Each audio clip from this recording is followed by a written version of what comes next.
Hey everyone, welcome back to Cool People on Substack. Today I'm really excited to have Heidi Turner from Happy Freelancing with us, and she's going to share her story of Happy Freelancing and how it came about, and also how she uses Substack. So this is a podcast in kind of two parts. The first part, the majority of the podcast episode is free, and that will be Heidi's story that she's going to share with all of us today. And after the paywall will be my Substack specific questions for paying subscribers who are looking for tips to grow their audience or different features to use on Substack, or perhaps workarounds and different things that you can do with your Substack. So thank you all for joining us, and I will welcome Heidi in. Hi Heidi, thank you so much for joining me today and on Cool People on Substack.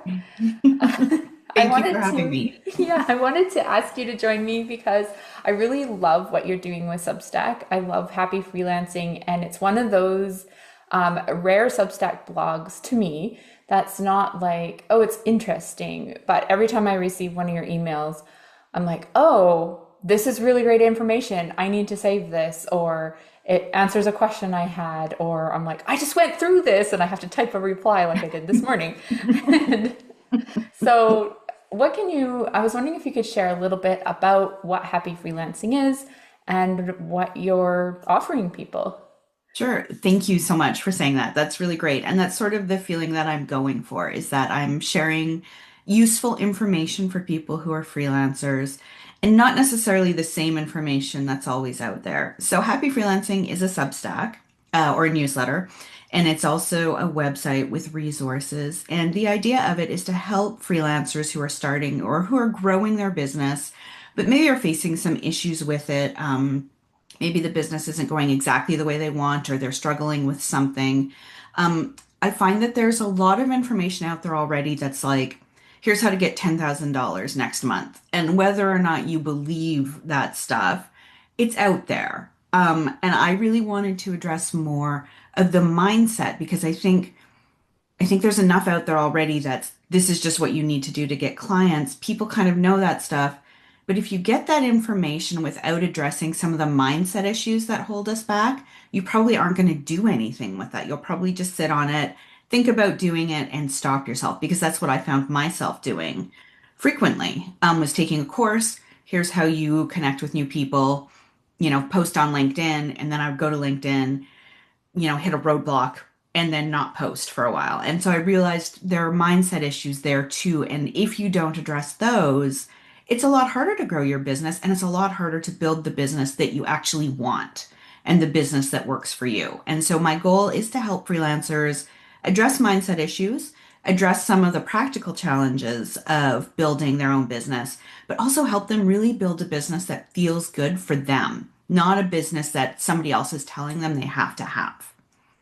That's really great. I like that idea of mindset. I know I've worked with a business coach recently on that as well, and Mhm. like trying to get out of I'm a stay-at-home mom who has a side gig, and sometimes it works and sometimes it doesn't, to Mhm. I need to take this seriously. This is a real business and can actually mean something if I take it seriously. And it's an interesting shift to make, and other people may be coming from a different direction of, I work a 9 to 5 job and now I'm suddenly have to freelance. So what is your story? Do you have a freelance? Are you a freelancer as well?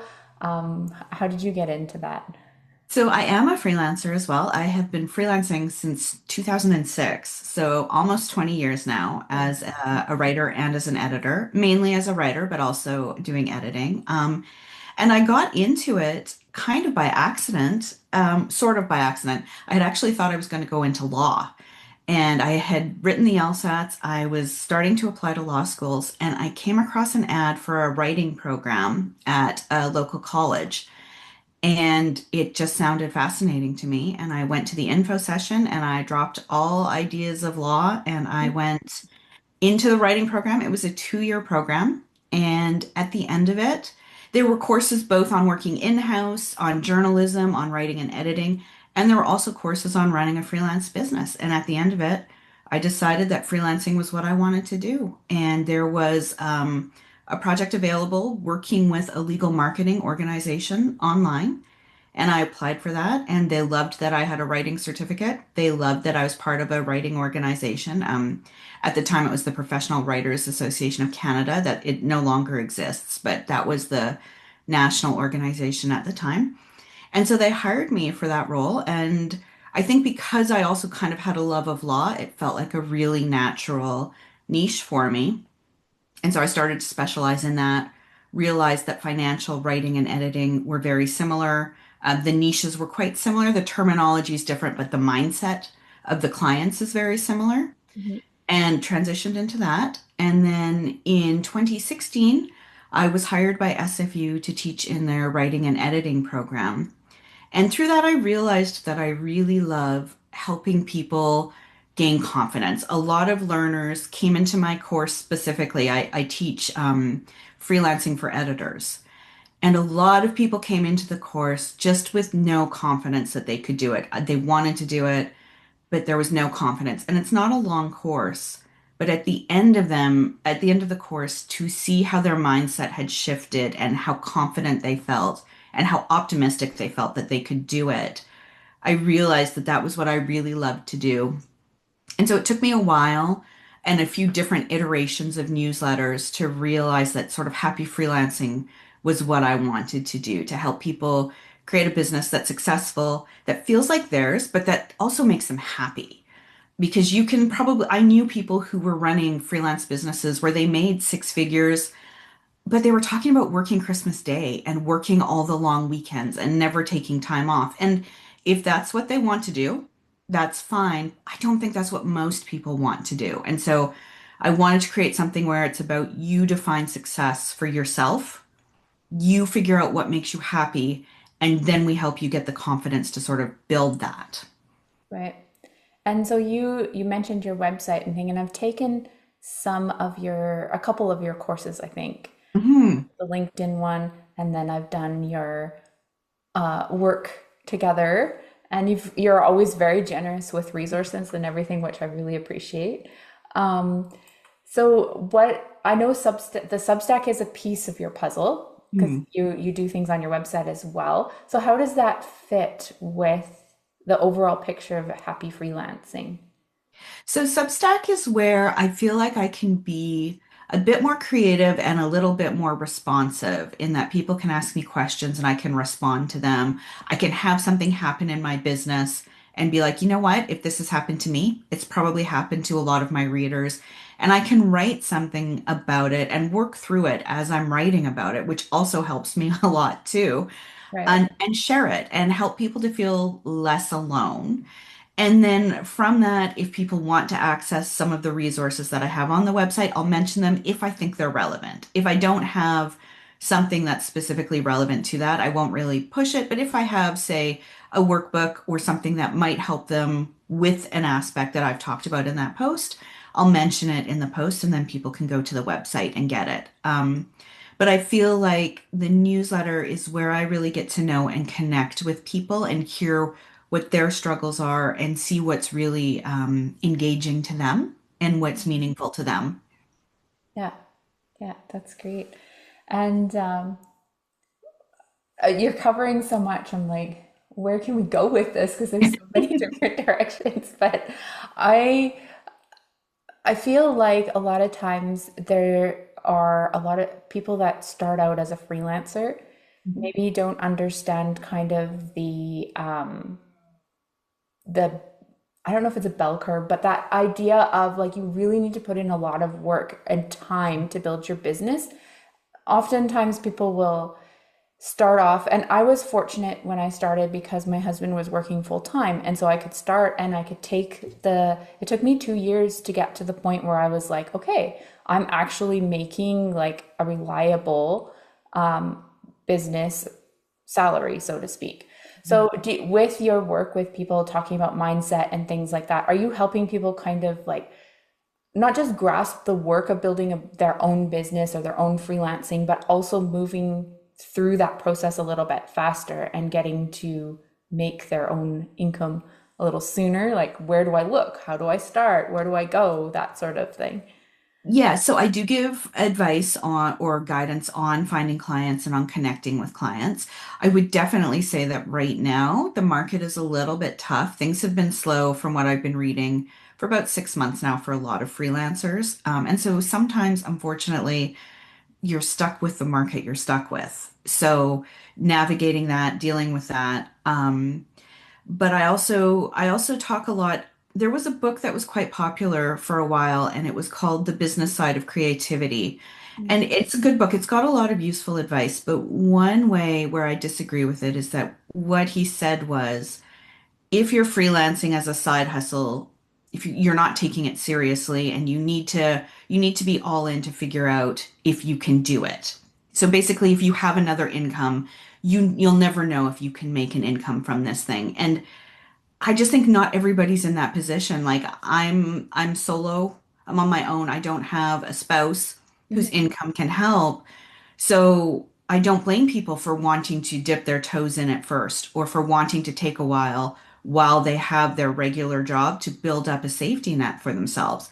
So I Exactly. think for me, what it's more about is making smart choices that will help you get to your end goal. But sometimes the path is a little twistier than what you thought. I think a lot of people just think, I'm going to quit my job tomorrow. I'm going to find my dream client on Tuesday and I will be off and running and I will never have a bad day. And that's not what it is. Freelancing rarely works like that. Yeah. Um, so it's more about what are you comfortable with? What sort of a safety net do you feel you need before you can transition to it full time? If you're already in it full time, but you're not earning as much as you need to earn, what can you do to get yourself to that place in case that dream client isn't coming tomorrow? Because it takes, like you said, it takes a long time to build up your reputation, to really get a steady flow of income. And at any point, the market can shift and change things.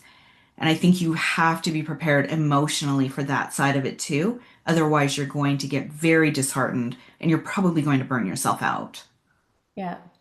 And I really enjoyed in one of actually the recent posts that you sent out this morning or yesterday, I saw it this morning, Mhm. um, was around those slow times, like when it dips down and then you just, instead of taking that rest because you don't have a safety net, you have to push, push, push and to try to get Yeah. that income, right? So really interesting. Yeah. Um, yeah, I was thinking of something around that though with the dream client and finding your clients and things like that. And I know one thing that you talked about in the LinkedIn course that I did with you that really stuck in my mind was actually taking the courage to reach out to people that Mm. maybe haven't reached out to you and saying, hey, I do this, or maybe following up with old clients or something. And so, can you talk a little bit about that sort of like new level of confidence to not be like, well, if they are not talking to me, I'm not good enough, but how can I instead reach out? So, what I'll do, I'll share an example with me as the client because this is what I come back to. I have a regular person who cuts my hair and I love her. I've been seeing her for years. And lately things have been a bit stressful. I had to say goodbye to my dog. My sister has been quite Um, ill, and I just haven't had the capacity to go and get my hair cut. And I had canceled an appointment with her and just not reached out. And out of the blue, a couple of weeks ago, she sent me a text that just said, "Hey, I'm thinking of you. I'm here if you're whenever you're ready to cut your hair." And that was all I needed to send a text and be like, "Yes, let's do this." I just needed to hear from her. And I think we forget that clients are humans. They are waiting for the solution to their problems to drop into their laps. If they don't have to do research, they don't want to do research. They really want the answer to be right there in front of them. And all you're doing by sending a message that, hey, here's what I do, here's how I can help you, is you're saying to them, if you have this problem, I'm an easy answer to your solution or to your problem. I'm mhm, an easy solution for you. And I think when we think of it more like that and less about selling ourselves and less about marketing ourselves, just think of ourselves as being a solution to a problem that some people have, some people don't. And if they don't have that problem, if they don't need you, I've never once had somebody reach out to me and be like, you are wasting my time by sending me this message. Don't ever message me again. The worst I get is silence. Mhm. And silence, Yeah. don't read anything into the silence other than they don't need me right now. So I think we get too much into our heads about that stuff. And really and truly, most of the time what happens is either I hear nothing from them or I hear, yes, I have this project. I've been wanting to go ahead with it. I just haven't had the capacity to think about it, but let's talk. It's like they need a little bit of a push.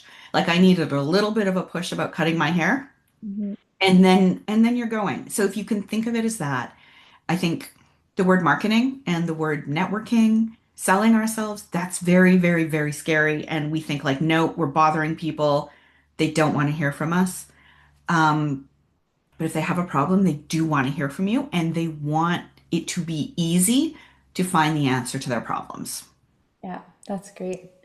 So, is there ways that people can actually, how can they work with you or contact you, or can you share your newsletter and contact information before we wrap up the free part? Absolutely. So the newsletter is happyfreelancing.substack.com, and you can always sign up for it there. There is a free version. Every week, I send out a free version of the newsletter, and then usually twice a month, there's a paid version that goes out that usually has slightly more in-depth information or templates to use or additional resources. You can also visit the website at happyfreelancing.ca. And if people have want to reach out to me directly, it's Heidi, Heidi, at happyfreelancing.ca. Yeah, thank you for sharing. And just for information, I actually signed up for paid, and the in-depth twice a month has been super helpful. I literally copied one of your here's how to fire a client emails depending on the scenario, and used it because I was like, I don't know what to say, and it helped so much. Oh, I'm glad to hear The that. feedback. So yeah, it was literally 2 days after you sent that out. I was like, I have to let this client go. So it was perfect. Oh, I'm glad to hear that. All right, so we're going to drop behind the paywall, as they say, and talk about Substack specifically a bit. Sure. All right.